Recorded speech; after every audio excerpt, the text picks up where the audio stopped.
एका रापण संघावर अंदाजे 25 ते 30 कुटुंब अवलंबून असत. आज खवणे बीच येथील क्लब खवना या रिसॉर्टला राहायला होतो.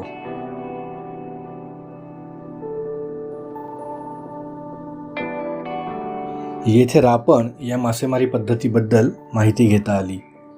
अंदाजे 25 ते 30 लोक या रापणीचा भाग होते.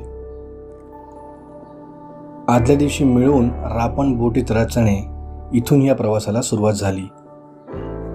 सकाळी उजेडाच्या आत 6ला एकमेकांना शिट्ट्या वाजवून बोलवून त्यांनी समुद्रात जाळे टाकले.